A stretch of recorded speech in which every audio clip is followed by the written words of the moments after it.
Coming right up, how the West really lost God, a discussion with the renowned scholar Mary Eberstadt.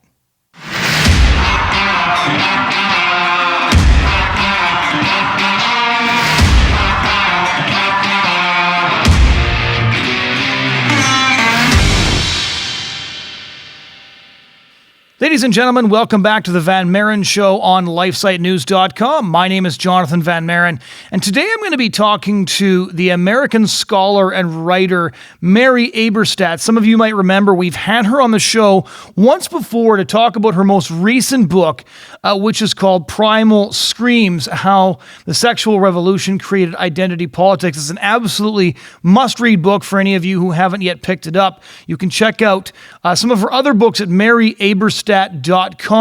Today, I wanted to discuss her book from 2013, How the West Really Lost God, because she really explains in this book how our traditional way of viewing how the West became a secular nation, or a secular civilization, our conventional view is wrong.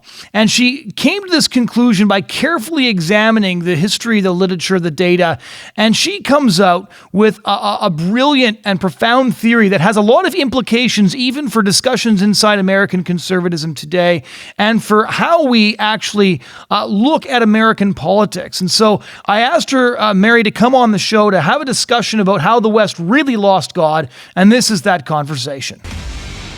One of the most interesting things about your research, the one that I wanted to get in with you today, was on how the West really lost God. I found this book incredibly fascinating. It wasn't your first book that I read. I just started going back through some of your books. And what I found really interesting was that it gets at something that, like, once you understand the theory, it explains a lot of things. Because the conventional story for how the West lost God is that we secularized and then the families fell apart. Of course, there's more to it than that, but just sort of simply put. But you basically explain how that's not the real story once you look at the data and look at the history. So I guess to start off, what was your theory for how the West really lost God? So in How the West Really Lost God, I looked at the conventional explanations for secularization. And I found them all wanting in one way or another. So, for example, there is an explanation according to which the West lost God after World Wars I and II, after the decimations of those wars, after the Holocaust. How could anyone believe in God after the horrors of the 20th century? That's one kind of argument that's out there. But the problem with that, Jonathan, is that it doesn't stand up to the historical timeline. If the wars were the explanation for secularization across the West, then it wouldn't make sense that we see secularization in vanquished societies, in victorious societies, in neutral societies like Switzerland. So that's one problem with the explanation from the wars. The other problem is even more fundamental, which is that, in fact, World War II was followed by a religious boom from 1945 into the early 1960s across the Western world, and this is not well understood. Right. But in societies that we now regard as tremendously secular places, New Zealand, Australia, Canada, etc., there was, in fact, a religious boomlet following the war. And why was that? And it's in getting into that kind of question that I advance a different theory for what's going on. So what is the religious boom after World War II about? It's about a much more familiar phenomenon, which is, of course, the baby boom. And the baby boom also was a pan-Western phenomenon. It was happening in the countries across Europe. As one historian put it, Europe was becoming young again in the years immediately after the war. Now, this is not how we think of Europe, especially Western Europe today. Right. But there were about 15 years of religious revival and family revival. The baby boom itself didn't take place in a vacuum. It was preceded by a marriage boom. And so I advanced the theory that contrary to these secular theories, the predominant narratives about how the West lost God, I advanced the theory that if you look at the historical timeline in different places, different cultures, what you see is that religiosity depends on the vibrancy of the family. And there are a lot of reasons why I think that's so, and we can talk about those reasons. But that explanation that I advance in How the West Really Lost God turns the conventional narrative on its head. It says, no, it's not the case that people lose religion and then their families fall apart. It's the lack of vibrant families that makes the transmission of religious belief harder than it used to be. So before we take a closer look at that, let's take a final hard look at the conventional story. So the conventional story to a lot of people talks about the slow loss of faith through the 19th century, Enlightenment philosophy, Darwinian scientism, scriptural criticism, and all of these different things that were leading towards a much more secular society leading into the First World War. And of course, when you're talking about the First World War as a catalyst for faith, that went in both directions. There were people who found religion to make sense of all the things they'd seen, and people who couldn't stomach religion because of what they'd seen. What do you make of where is the truth in the conventional theories then? What impact did the wars, to your mind, have on religiosity in the West? Well, I think in disrupting the ordinary rhythms of family life, the wars also disrupted religious transmission. Now, let's go back to that idea that it was science that, kicked God out of the public square or increased education or rationality or this kind of thing. These are very popular explanations. We saw them most recently in the new atheism, which proffered one or another of those examples to explain why people no longer needed religion. But this idea that we got smart and then we didn't need God anymore does not hold up, Jonathan, for several reasons. One is that there are too many counterexamples to count. So, for example, in Victorian England, in London, and I quote a number of British historians to make this point, in London during the Victorian era, it was the best off and best educated who led the religious revival, who were far more likely to be found in church, and who were more likely to have families of size. Again, the point is that these things are connected. So that's one example of how the dominant idea that we wised up and then we didn't need God just doesn't work. The same is true in the United States of the Church of Jesus Christ of Latter-day Saints, the Mormons.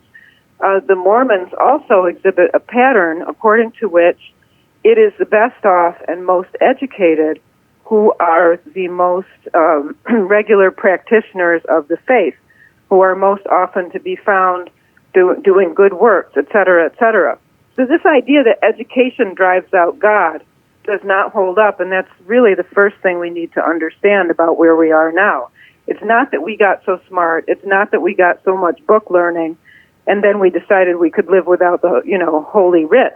That's not what's going on in secularization.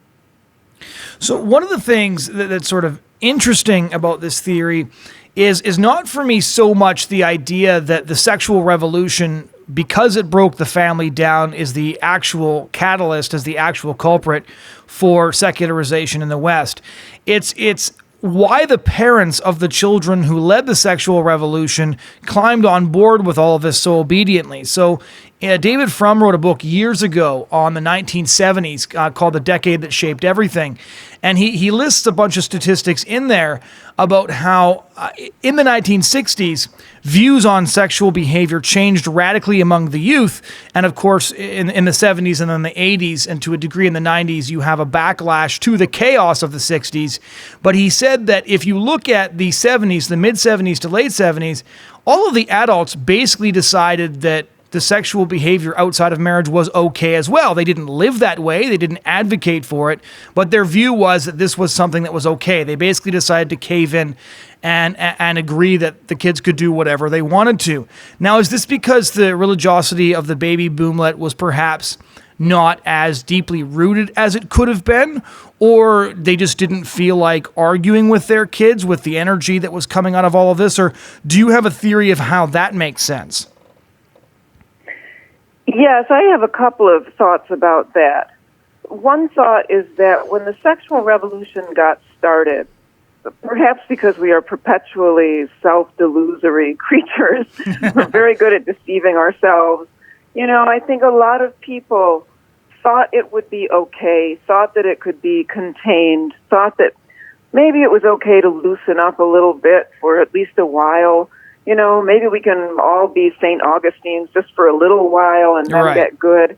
It is to say, I don't think anybody, including within the churches, had any idea of how sweeping and ultimately catastrophic the sexual revolution was going to be. And my second point is that as for those parents who capitulated, here, as always, I think we can never underestimate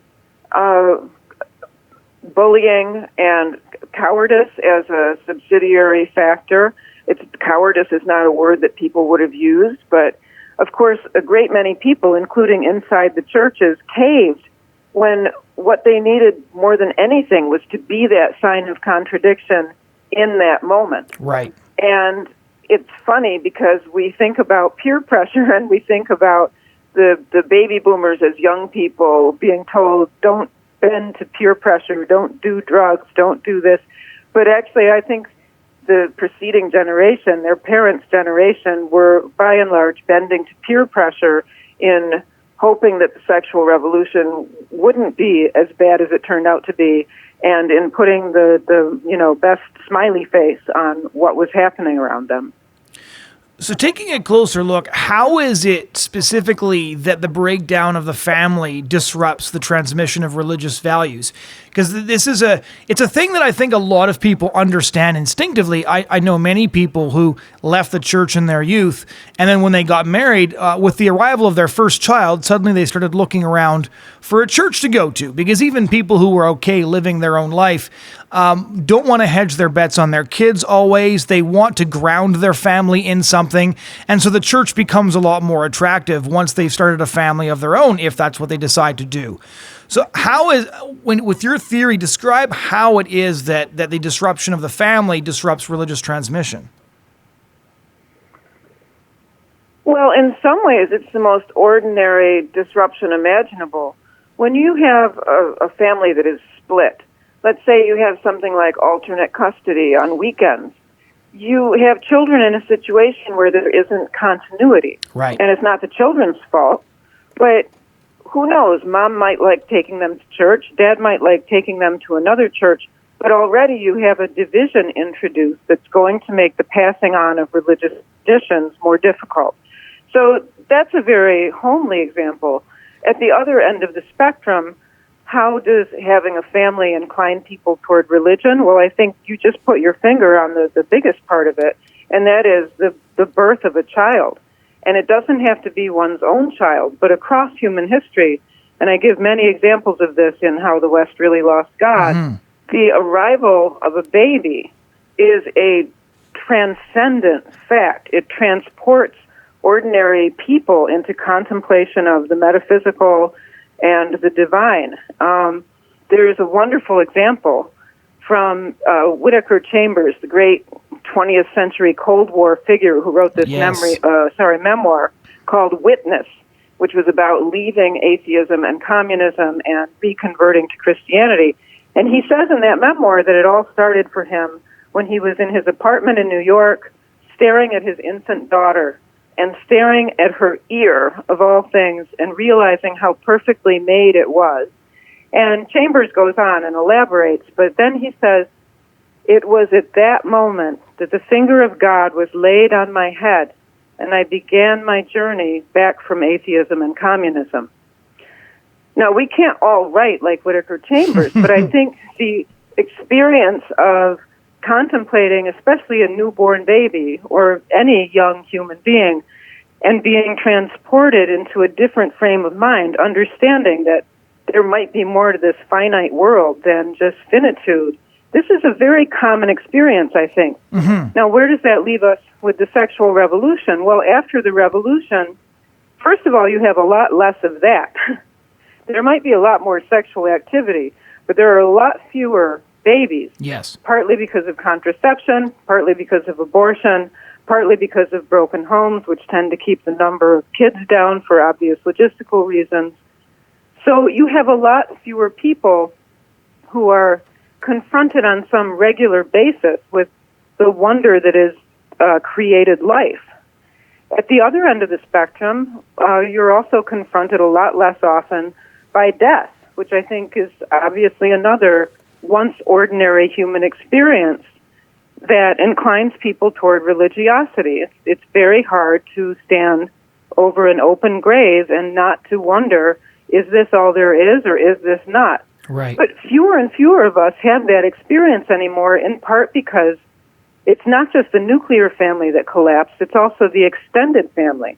So if you add to that geographical mobility and other factors that attenuate all of these family bonds, you see that the experiences of all of our ancestors, literate or illiterate, are much more textured in a familial way than most modern peoples today. And that, I think, plays a major role in what we call the decline of religion, what I prefer to call rising religious illiteracy.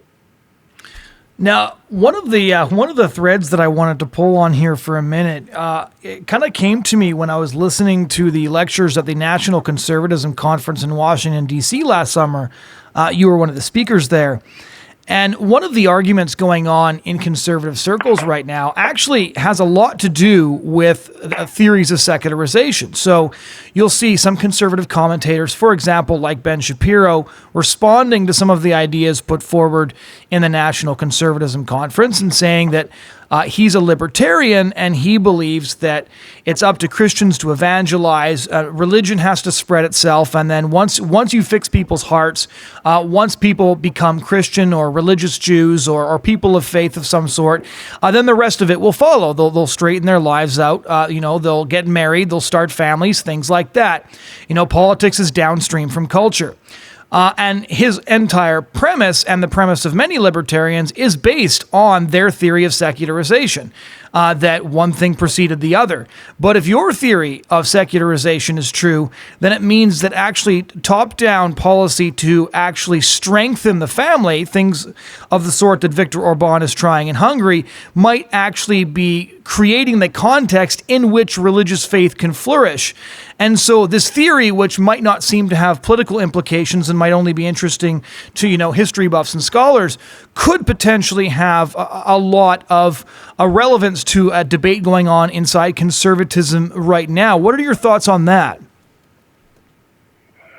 I admire Ben Shapiro. I don't agree with him about this point because the libertarian demeanor assumes that the state is a neutral actor in these matters, and that the best argument, whether it's the argument for the family or against the family, will win. And that is not the kind of playing field we have at all. To name just one counterexample, which I think is terribly important and which you, Jonathan, have been soldiering away at in the most important way, pornography. Pornography is one of the most destructive elements in society if we're looking at it from the point of view of the family. And the libertarian answer to pornography is, so what? Yes. So what if every boy with a smartphone is looking at pornography from the time he's 10 years old? So what if pornography is, as it is in the United States, one of the major reasons for divorce in this country? So what? So there's this libertarian kind of magical thinking that we can't regulate these things. And by now there is a long list of these things, all of which are daggers aimed at the family. So yes, I think what Hungary is doing with these market incentives is a fascinating experiment. For example, they seem to be tying the excusing of student loan debt to family formation, preferential rates for mortgages to family formation. I have not looked at any of these experiments closely, but I think that after 60 plus years after the sexual revolution and all of the destruction of the family, it's time to try things like this and to watch these experiments closely. And I will give you just one example that I think is particularly important. I heard a Hungarian sociologist say that when they implemented all of these family-friendly policies, or policies that were meant to be family-friendly, one of the first things that happened was an incidental finding that shocked them. They said, making it easier to have babies in the very first year of doing this made the abortion rate drop by a third. Mm-hmm. Now, if that is true, that is something every pro-lifer in the world needs to know. Yes. Because if that is true, that is a clear example of how family-building policies can actually be found. And I think that's fascinating and possibly very important. Yeah, it's true, because if you're talking about public policy oriented towards the creation of family, to create the context in which children will be welcomed as opposed to be considered a burden, as well as creating a context in which faith can flourish and in which faith is also wanted to sort of explain all of these things. I think my grandparents, for example, are 94 and 98 years old, right? And when you see how they love each other right now, you realize that this is something transcendent. The marriage bond they have is only explained when you deal in religious factors. It just is that way. The same thing is true. Your quotation of Whittaker Chambers, and a little bit earlier in Witness, if I'm recalling it correctly, when his wife first says to him that she doesn't want to abort their child, which they'd been originally planning to do because they lived in such a miserable communist society. When she first tells Chambers that she doesn't want to abort the baby, he talks about this wave of euphoria that washed over him and said, all history and reason and all of our misery fell away at the touch of a child. And only religion can really explain these things. The materialist can't. And so when you look at this, what are the distinct political implications right now in the United States, moving away just from the libertarian argument, but even if you look at this hyperfixation on fiscal responsibility, but when they say fiscal responsibility, this is certainly true in Canada and several European countries as well, they mean, well, we don't want to use the market to incentivize certain reactions because markets must remain free. That we can't do the sorts of things we're doing in Hungary because that goes against free market economics. And I grew up as a young conservative, went to CPAC and things like that. But I think they believe in the free market much more strongly than a lot of Christians I know believe in God. What is your take on how we should respond to the free market in the context of all of this? I think there is a sharp and obvious response, which is if you want to talk about free markets, what you have to consider is the role that the sexual revolution has played in the expansion of the welfare state. Because, yes, to put it simply, no sexual revolution, no burgeoning welfare state. The welfare state bankrolls the fractured family. And that's not to fault the state. Somebody has to step in and do it. When you have fatherless homes on the scale that we do today, and when you have families that are otherwise riven in the United States by the opioid epidemic, most obviously. But the welfare state would not be the size that it is if we lived in a society of robust families. And that is to say, all your dreams about having lower taxes, less government intervention, and all the rest of it cannot be realized unless there is some kind of familial restoration in this country, in Western countries. And with that familial restoration, I think, would go a religious revival.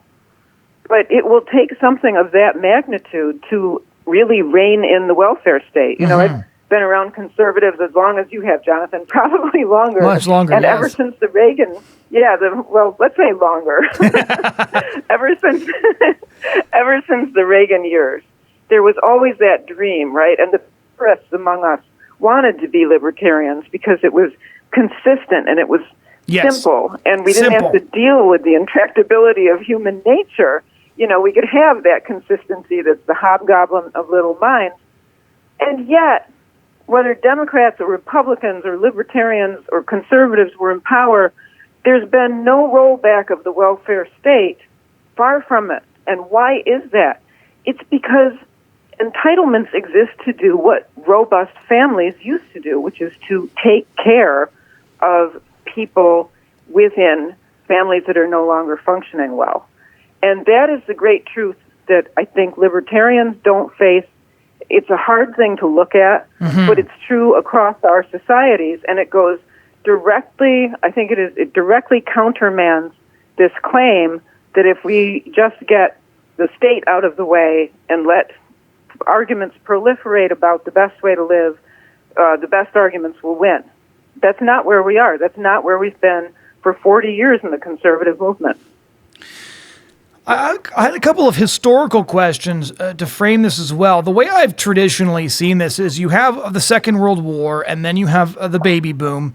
And then in the 1960s, through a confluence of events, you've got the Vietnam War and the draft, you've got the sexual revolution, you've got the rock and roll music scene. You have a large number of young people who are simply fed up with the materialism that their parents have attempted to give them, because their parents grew up with the Depression and the war and wanted to give them more. And the sexual revolution and the accompanying revolution is so radical that there's this massive pushback, starting with Law and Order Nixon, culminating in Ronald Reagan in the 1980s.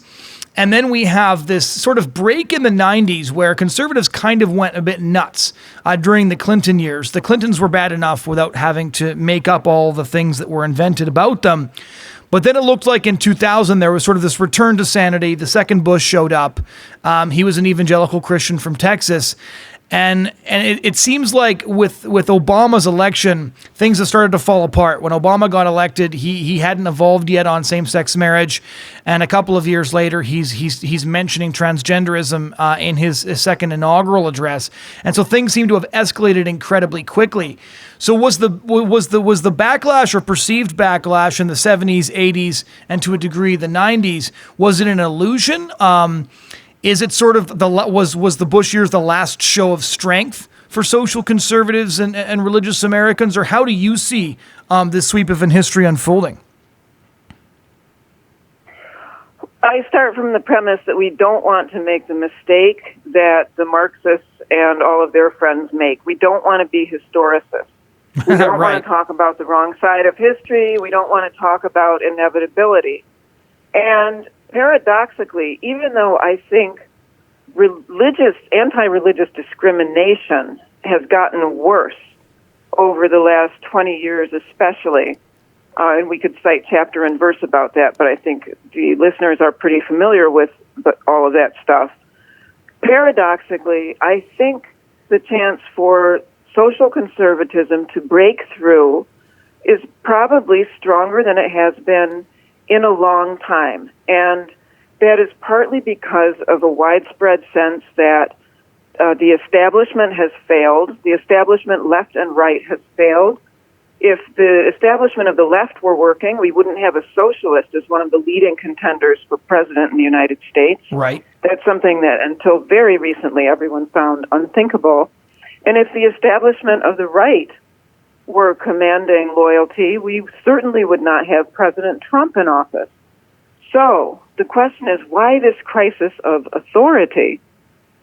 The reason I'm hopeful about social conservatism is that although it may be a minority position, and although not everyone agrees, obviously, there is an authenticity there that I think can resonate at a time when it looks like the lodestars of other people have been, venality, self-enhancement, materiality, and other, not so elevated motives.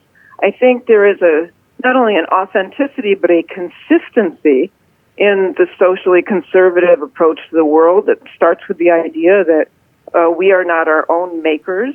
We're children of God. We have our limitations, including and not limited to what sex we're born into, etc.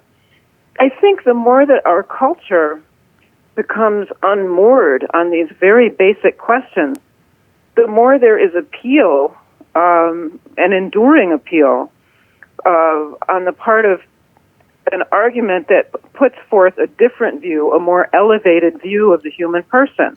I think there's intrinsic appeal, especially as we see that younger people are more pro-life than their parents were. I think there's intrinsic appeal to an argument that says, we're better than that. We're better than abortion on demand. Look, this wrongs us as creatures. It wrongs the creatures we do it to. We're better than that. So I think precisely because there is this crisis of political authority, there is a crisis of the family, and there is a crisis of religious authority that we haven't even touched on. But precisely because of these intertwined crises, a movement that can speak authentically to the human heart, I think, has a better chance of breaking through now than it has for a long time. And for that reason, we should be hopeful. One of the things that's very interesting about this analysis, and I appreciate you saying that there's a reason to be hopeful, because I remember when I hit the last chapter of your book, It's Dangerous to Believe, which I believe came out in 2016, that prognosis seemed pretty grim. And when you're looking all the way back and you're making the case that it was the sexual revolution that really caused the West to lose God, rather than the conventional narrative of the world wars and science and what have you, how would you explain how the sexual revolution took place? Because one of the questions I get very frequently when I'm having discussions about this as well is, how did an entire generation just up and reject the traditions of their parents? Especially parents who had been good to them. Parents who had tried to give them everything, parents who had weathered the Great Depression and the Second World War. There's obvious exceptions, and I'm obviously stereotyping to a degree, but what did make a generation of young people who seemingly had everything reject everything?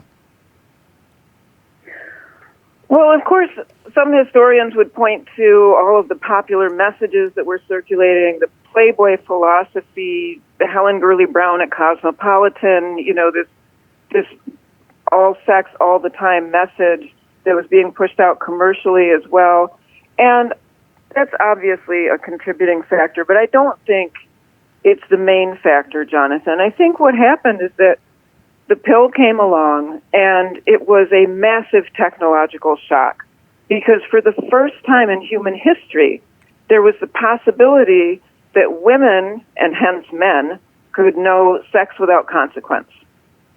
Nothing like that on the scale that the pill promised had ever happened. Of course, people had always known how to regulate births by abstinence. People had had devices before, but nothing like this flooding of the marketplace with the pill and related technologies.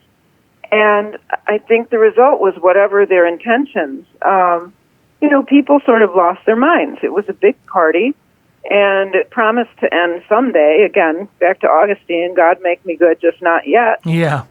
And I think that's what peeled away the filial piety. When you ask why people listen to their parents anymore, it was that powerful. And the peer pressure became that powerful. And again, the more I look at this, the more I come back to the idea of self-delusion. Nobody wanted to believe that this thing should be resisted because it was far too tempting to embrace it. And that includes within the churches. Within the churches that have tried to accommodate themselves to the sexual revolution, we have also seen collapse. That revolution is the number one thing with which the church is locked in mortal combat. There's just no doubt about it after these 60 years. When you look at how this unfolded, one of the things that I've wanted to ask you for a while, I've been working, last year I spent a lot of time analyzing what happened in Ireland during the 2018 abortion referendum. I was there for a couple of weeks with some of my colleagues, working with some of the pro-life organizations there, like Youth Defense and Life Institute. And I've just finished a small book on the history of the Irish pro-life movement. And one of the questions I was trying to answer when I was doing the research was, is it actually possible for a largely secular post-sexual revolution state to still protect preborn human rights? And the reason for that was Ireland was always this place that the pro-life movement could point to as a great victory. You had a place where abortion was illegal. Its abortion rate was 1 in 19, because some women still did fly to England. You had no horrible back alley abortions. In fact, they looked for one. The abortion activists would have loved a case like that to splash across the news. But in 35 years, they couldn't find examples of women who had died as a result of a botched abortion or having been denied an abortion until they finally had to lie about a case. They had to lie about the case of Savita Halappanavar when she died of septicemia, not because she was denied an abortion. And Ireland had one of the best maternal health care rates in the world. It was better than England, where abortion was legal. And so one of the reasons the loss of Ireland's pro-life laws was so crushing to the pro-life movement is it deprived us of the country that we would point to and say, look, abortion's illegal there, and none of the horrible things that you claim will happen if abortion's illegal happen there. In fact, they have a sexual revolution. They have women in the workforce, but they just have a rock bottom abortion rate. They have way more babies. Babies with Down syndrome aren't eliminated in the womb. And then 2018 happened, and abortion on demand has now come to Ireland, despite the fact that Ireland had proven all of the abortion activists were wrong. And so with that microcosm in mind, do you think it's possible for a post-sexual revolution secular state to protect preborn human rights, or does all of this sort of come as a package? It comes as a package. And to give an example, let's talk about Ireland. Of course, Ireland's turn to abortion is devastating and tragic, beginning but not limited to the unborn. But at the same time, it did not surprise me after looking at the data that are in the book, How the West Really Lost God. And the reason is that Ireland was the last country in Western Europe land in which large families continued after they collapsed in the 60s almost everywhere else. Right. And yet,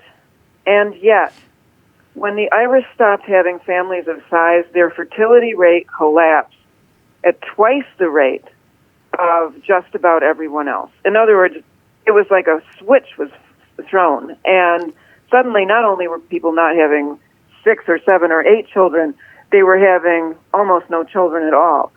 And that datum, which is in a footnote in How the West Really Lost God, was something I saw several years before the legalization of abortion in Ireland. And when I saw that, I said to myself, abortion in Ireland is about to be legalized. The reason is that we see the same pattern over and over in Western countries. First comes contraception. When it is adopted en masse, shortly afterwards, abortion is legalized because it has to be as a backstop. It just logically has to be in a society where the majority of people already have the idea that a pregnancy is a mistake and a problem. So you see that same pattern in Chile, for example, where the legalization of abortion shocked people. Again, looking at the data and How the West Really Lost God, I found that tragic, but I did not find the Chilean situation shocking, because once the majority of a society is okay with contraception, abortion follows. This is a pattern that we see over and over, and for that reason, the case of Ireland is not shocking. Whatever else it is, it's not shocking. This leads directly into one of the points that you wanted to touch on, which is the crisis of religious authority. Because one of the things I found in my research about how things in Ireland unfolded was very much that once the Catholic Church, through the abuse crisis and a number of other endless crises in Ireland, because the Irish Catholic Church had essentially been asked to fulfill a government role by the state when they started, due to the fact that they didn't have the money on hand themselves. But when you're in charge of a lot of things, it also means that every scandal that takes place in one of those institutions gets laid at your feet, which enormously damaged the reputation of the Catholic Church, to the point that during the referendum, some clergy didn't speak out, not because they were too cowardly, but simply because they felt it would do more harm than good if they did. So to what degree has a crisis of religious authority played into all of this? Well, there's probably never a great moment in time to have a sexual abuse crisis that reaches from the lowest levels of your hierarchy to some of the top levels of your hierarchy. That said, the timing of this one, and not only in Ireland, really could not have been worse. It's the worst possible moment for the church to be making own goals of this kind. which suggests that it's not the church that is making these own goals of this kind. There's no doubt that the sexual abuse crisis in Ireland gave a lot of fed-up people a very emotional reason to walk away from the church. But again, looking underneath that to the human heart, to our capacity for self-deception, you have to wonder, that many decades into the sexual revolution in Ireland, who's really looking at this from the point of view of, but what is the truth? Right. Leaving aside human fallibility, what is the truth in these matters? What are we made for? Are we made for anything? Is it all right to snuff ourselves out? Is it all right to stop having families, stop believing in our civilization, stop believing in everything our church says? So I just mean to say, I think it's more nuanced than it appears. And I also think that, again, the root of this problem is the embrace of the sexual revolution, even more than any abuses that were being committed by clergy. And I say that for the reason that the sexual revolution pre-existed, that is, was here before we had these exposures of what was going on, whether it was in Ireland or the United States. And the sexual revolution will continue to be a problem if every last offending priest is swept from the church, as I hope happens, and I know you hope happens. If we are left with a small remnant of clergy, all of whom can be trusted, even if all of that were to come to pass, there would still remain the problem that the sexual revolution holds up an idea of man and woman that is absolutely at odds with the teaching of the Catholic Church. When you move beyond Ireland and you look just across the Western world for a moment, so for example, my grandparents are from the Netherlands. Originally, they were born there, lived through World War II there, immigrated to North America afterwards. And if you look at how completely and totally the sexual revolution has conquered countries like the Netherlands, which was once a staunch and conservative Calvinist republic, and now some Dutch Reformed pastors come out and sign the Nashville Statement, and half of Holland is in an uproar for a week because they can't believe that they're still sharing a country, with knuckle draggers that believe the same thing everybody in the West believed. For a couple of millennium. You look at other places as well, including the United Kingdom, and there's what always strikes me is that in so many places there's so little backlash to the sexual revolution. It's been accepted so totally, right? Boris Johnson is being presented as this sort of conservative person. He was pushing for same-sex marriage before David Cameron got the idea, and he purchased an abortion for his mistress, and this was on the front pages of the papers, right? He's an active participant in this revolution and an advocate for it. And so that's one of the reasons I find traveling in Europe that people find the United States so strange. So why, in your view, is it that while the sexual revolution has conquered so thoroughly in so many places across the West, the battles brought about by the sexual revolution have paralyzed the United States, polarized the United States, and basically dominate at this point virtually every single political election from coast to coast? Well, I think your way of phrasing it is sharp and correct. The problem is there is fierce resistance to acknowledging this as a problem. And the reason is that, face it, everybody's implicated. It's not going to be very many years before nobody can remember what the world was like before the sexual revolution. That knowledge will pass out of existence, at least in the West. To say everybody's implicated, of course, doesn't mean everyone's equally implicated.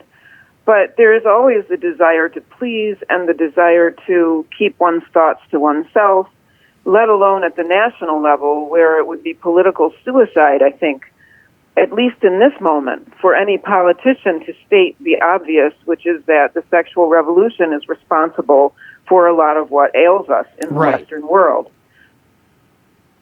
That said, this is a pretty big lie to keep suppressed forever. And I think it comes out in very interesting secular ways. For example, if you look at climate change fervor, if you look at the extremes of that movement, or sometimes just the run-of-the-mill rhetoric, this movement, which emanates from the most desiccated societies in the West, and the ones that are burning themselves out fastest. I have in mind Sweden, for example, where there's below-level replacement, where there are not robust families, families of size, extended family is a thing of the past, et cetera, et cetera. You see these, fearful ideas that the world is ending, and somebody's got to do something about it, and everything is doom and gloom.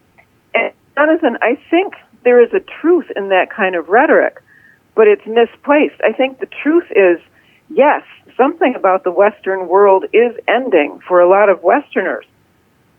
A lot of Westerners have gone without meaning to it all and radically changed their habitats and cannot live in the way that all of their ancestors lived, with familial ties and the certainty of religion. So, yes, something has gone very badly wrong in the West, and I think different people in the culture pick up on this in different ways. But again, they would not think of applying this in its most obvious, to its most obvious object, which is, Right. of course, the sexual revolution. Instead, we have these millenarian apocalyptic ideas that are just kind of free-floating. Is the election of Donald Trump the end of America? Is it the beginning of a new tyranny, right? We hear all of this bombastic rhetoric. And my point is just to say, in a funny way, it is coming from a real place. It is coming from this sense that we have gone and done something to ourselves that's going to be very difficult to undo and that's causing a lot of suffering. But we shouldn't look for the origins of that thing in the places that secular authorities are telling us to look. I keep on hoping that as the obvious implications of the sexual revolution come to the surface, that we can point to things and say, see, this happened. We said this was going to happen. Now can you admit we had a point?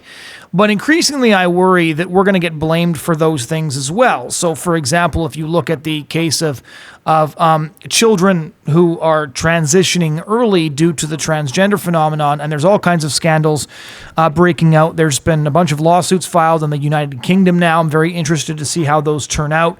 But you already have, who were once beautiful young girls, 18, 19, 20, who've had double mastectomies.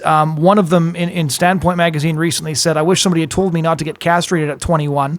She's already had her reproductive system essentially removed in this pursuit. And I used to look at these sorts of things and think, okay, it's awful that some of the guinea pigs have to be so destroyed by this experiment before we can admit what this experiment was all about.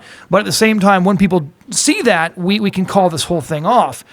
And then I make the mistake of engaging with some of the trans activists on Twitter sometimes, and every time one of these stories pops up, they'll say things like, it's people like you who create transphobia that leads people to make these decisions or not think that transition was the right thing for them. You guys are literally killing trans kids, etc. And then I start to wonder, is this actually going to prove our point? Or are they just going to find a way to blame us for that as well? And what do you have any thoughts on the way that might go? Yes. I am not sure how many of us will live to see it. I don't think social conservatism will get credit for calling this one right in the lifetimes of some of us. And yet, manifestly, this is a perfect example of what I'm describing. Manifestly, if we were talking about anything but the demands of the sexual revolution, the idea of mutilating children, let's say minors, in the name of some unproven science, would have us dangling handcuffs at those doctors. And that would be the right instinct. After all, as selfless and wonderful as most doctors are, we know they are not infallible. The United States just lived through the opioid crisis.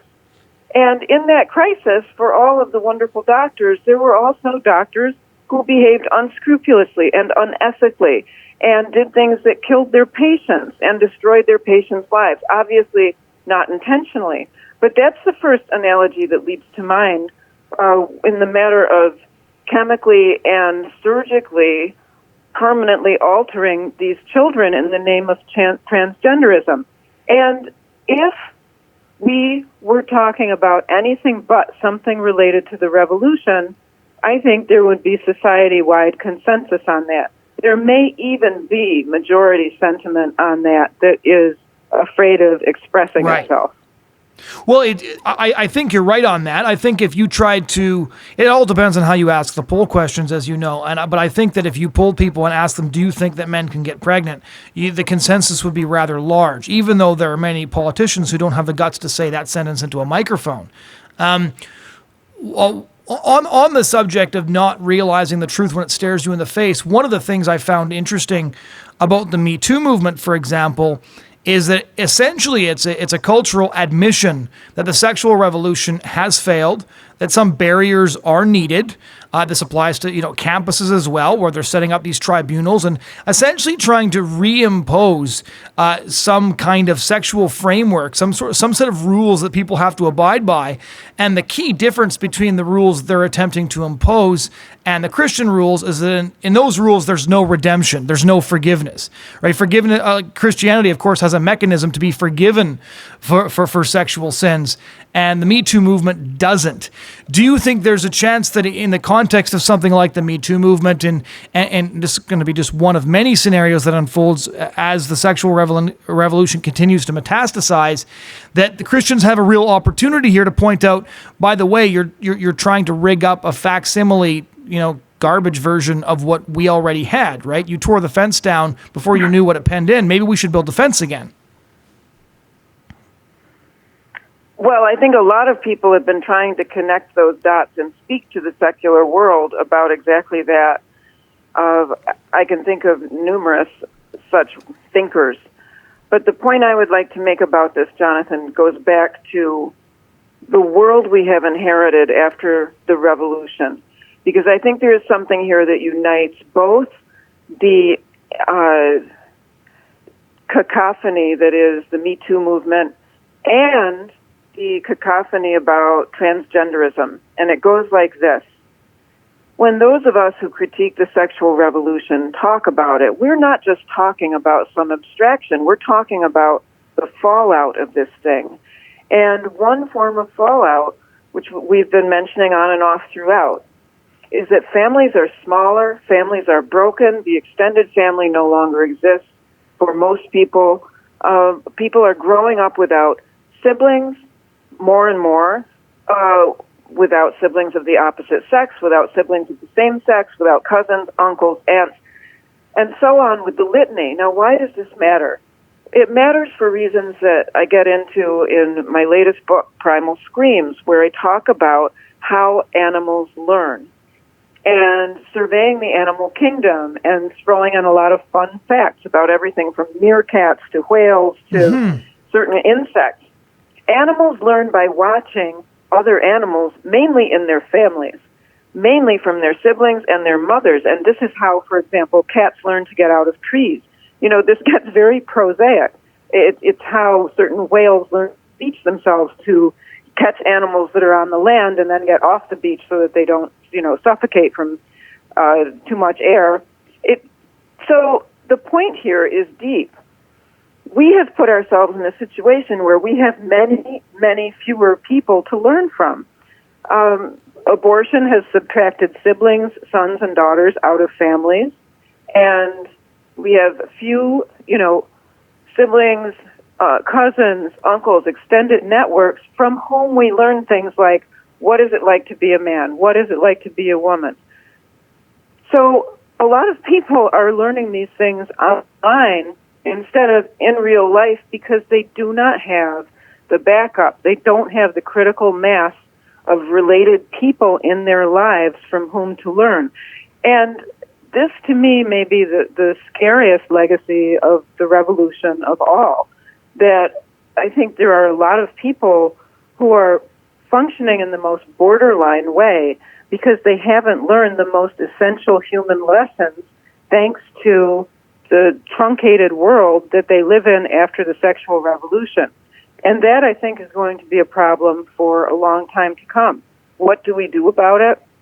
Yes, we can call out the Me Too movement and say, as you did, look, this institution called the church that's been around a little longer than me too had figured out some rules and regulations a little while before you did, and ours are better. I think that's true, but I also think we need to be aware of the damage out there and how,